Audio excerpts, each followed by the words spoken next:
Ma'am, are you really married? Huh? What do you mean? I had hired a detective to conduct a certain investigation. The report from the detective revealed an unexpected truth, leaving me unable to hide my turmoil. If my husband has been taking advantage of my night shifts to indulge in secret pleasures, I will never forgive him. My name is Jane. I'm a nurse working at a general hospital. The first Thanksgiving after our marriage is coming in 2 months. My husband, George, who I married 6 months ago, is 5 years older and a very kind man. We met at a matchmaking party and hit it off because we had the same last name. We got married around the 4th year of our relationship. George's parents had already passed away, and he had no other relatives, so we skipped the wedding ceremony and opted for a bridal photo shoot. George is an area manager for a retail store. While he primarily works at the branch office, he also travels to the headquarters and visits various stores. Since we don't have children yet, I decided to earn as much as I can while I can, so I mainly work night shifts. Thanks to that, I can relax after night shifts and on my days off. And I think I have more days off than other professions since one night shift counts as 2 days of work. George's work schedule didn't have fixed days off, so he often managed to align his days off with mine. We enjoy our newlywed life by going on short trips and dating. One day, when I came home from a night shift, George, who was supposed to have already gone to work, was still at home. I'm home. Huh? Aren't you supposed to work today? Puzzled, I asked. Well, you see. George hesitantly began to speak. An urgent business trip came up starting tomorrow, and it's going to be a bit long, so they suddenly gave me the day off today. Is that so? How long will you be gone? About a week, maybe a bit longer, but I won't know until I get there. I see. I hope things go well. I was disheartened by the sudden and extended business trip. It was because I'm off tomorrow and the day after, and I was looking forward to spending a quiet evening with George. Since my days off are rarely consecutive. But it's just part of his job, so I accepted it and decided to take George to the airport. It takes about 2 hours by car to get to the airport. And from there, it's about a 2-hour flight to the headquarters in New York. After seeing George off at the airport, I wandered around the building for a while. Then I had lunch at a well-known nearby cafe and headed home. Exhausted, I lay down on the sofa and found an unfamiliar envelope under the table. It would be trouble if it were something George forgot to take on his business trip. While feeling a bit guilty, I checked inside. Inside, there were photos of George with an unfamiliar woman and a little girl, probably around 5 years old. The album contained several photos of the girl in front of a kindergarten, smiling innocently. What is this? My mind went completely blank. Could it be an affair? And with a single mother, of all things. Unforgivable. An affair. With that thought, I found myself unconsciously calling George's company. After identifying myself as an acquaintance of George. Making up a reason, I inquired if he had gone on a business trip. Only to be told that he had taken leave for bereavement. Moreover, I was informed that the company hardly ever sends employees on trips from the branch to the headquarters. What does this mean? He told me he was leaving home for a business trip, but bereavement? I wasn't informed of anything. Thinking that he lied about the company and took time off to meet the woman and child in the photos, I started looking for a detective agency. I selected a detective agency and decided to visit their office the next day. For the 4 years we have been together, it turns out I have been continuously lied to. There were no business trips. I felt incredibly empty. Perhaps due to accumulated fatigue, I fell asleep without realizing it. When I woke up, it was 6 a.m. the next morning.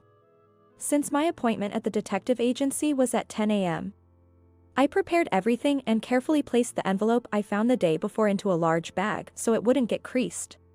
At the appointed time, I walked through the doors of a detective agency for the first time in my life. All the words I had planned to say vanished the moment I opened the door to the office. The person waiting at the detective agency was a man in his mid-20s, dressed casually like a student. Perhaps sensing my surprise at his youth, the man said, "Do I look like an unreliable detective?" He laughed with an easy-going smile, lightening the mood. "Oh, no, sorry. It's just that I'm a bit nervous since it's my first time here.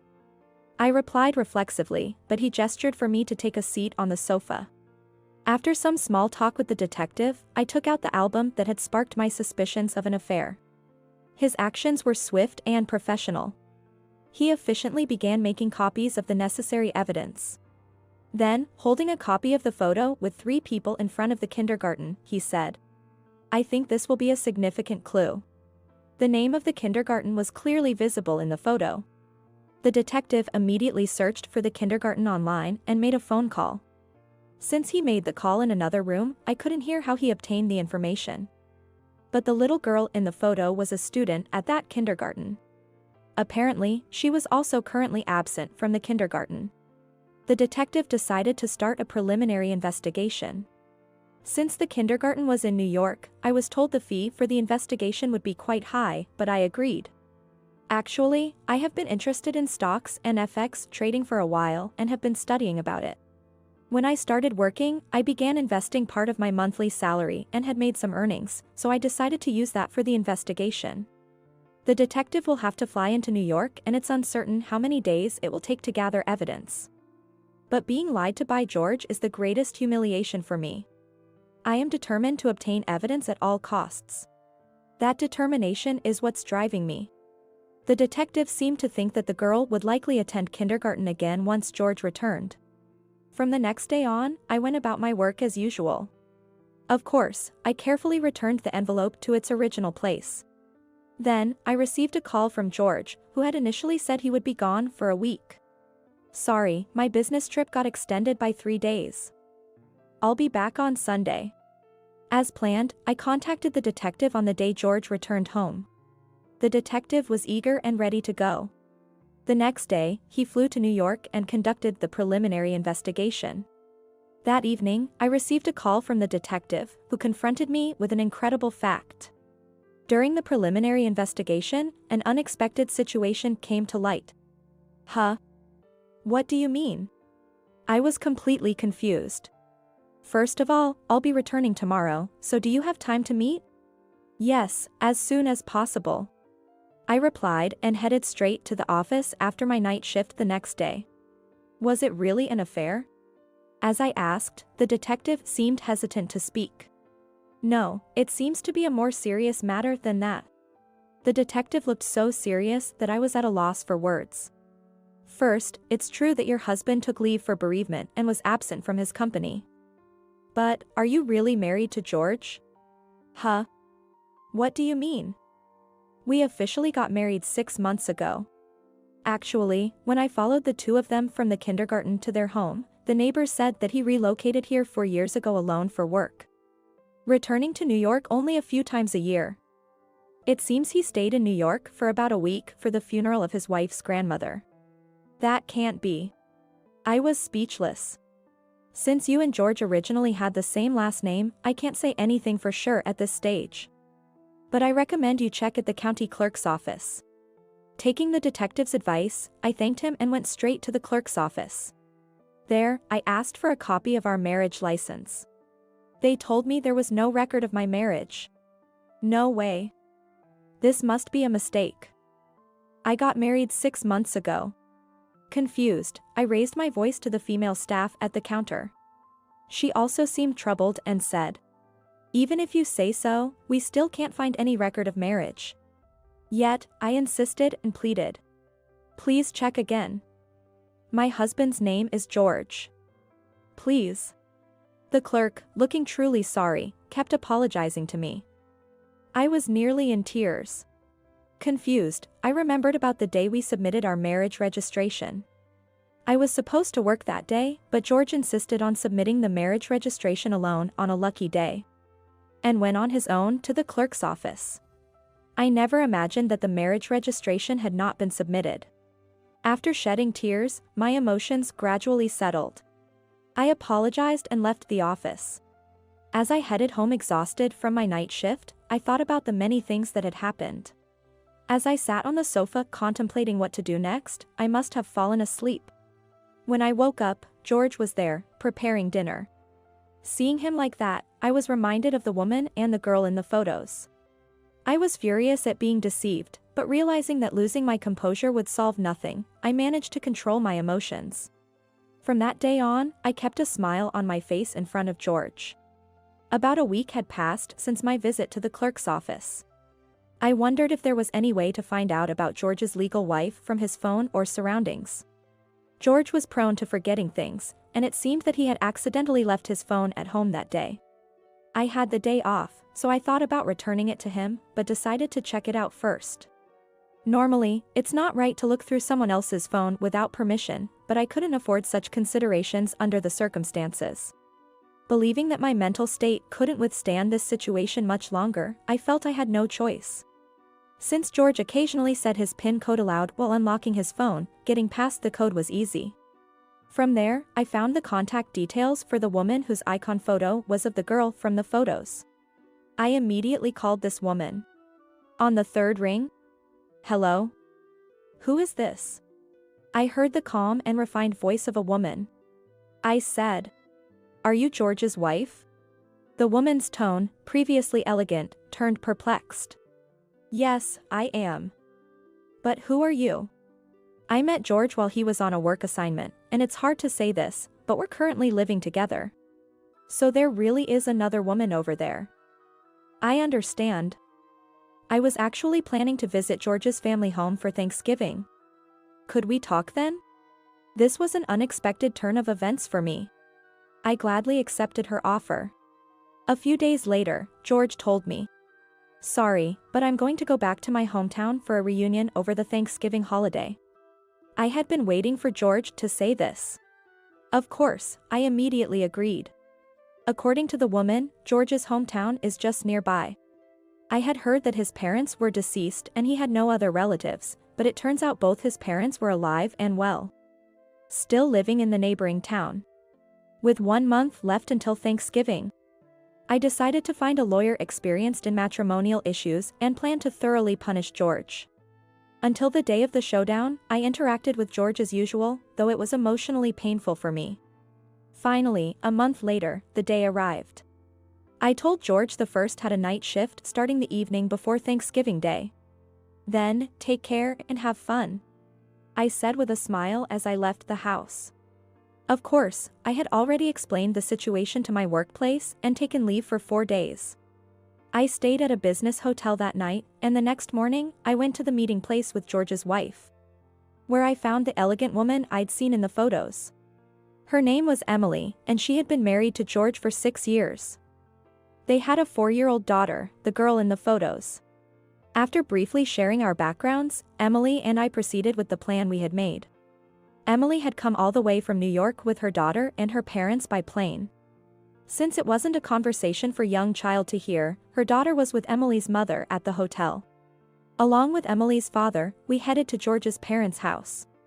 Emily had already informed George's parents about the situation, and I was surprised to be met with deep apologies from them upon seeing me.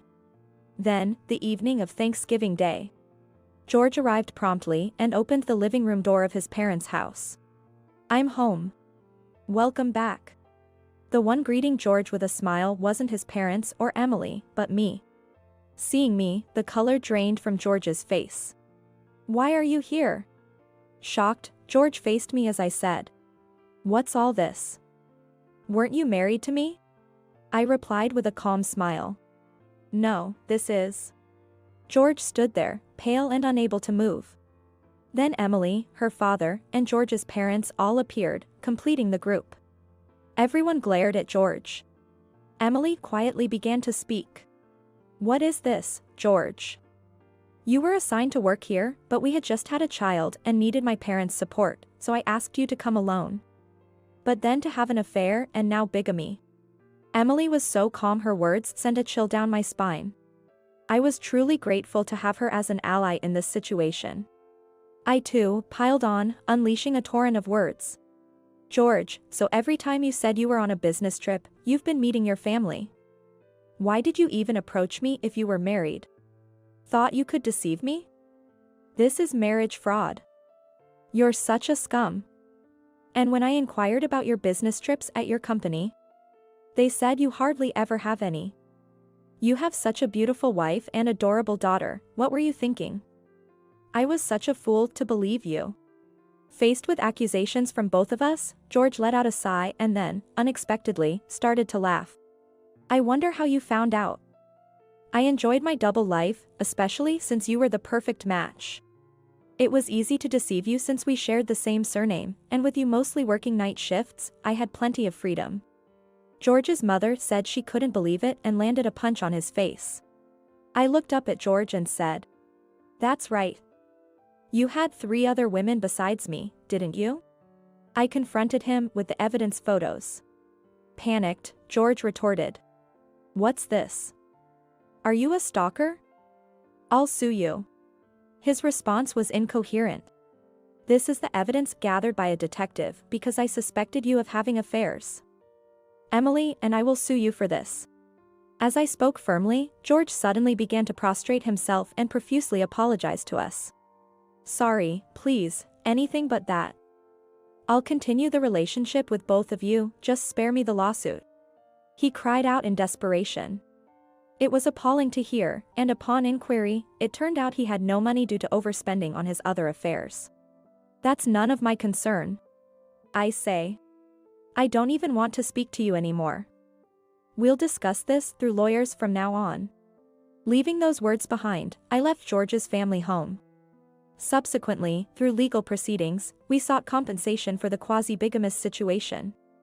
I am grateful to the lawyer for ensuring a substantial settlement.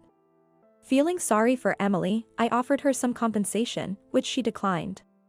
Instead, she thanked me for providing such conclusive evidence, and we became friends.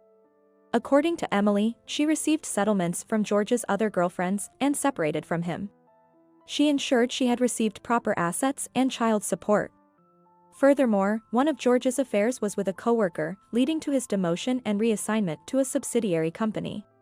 There, George is reportedly being overworked by younger employees and cries every day. However, he can't quit his job due to the obligation to pay the settlements and child support. Meanwhile, I moved out of the house we shared, renting a perfectly sized apartment for myself and leading a comfortable life.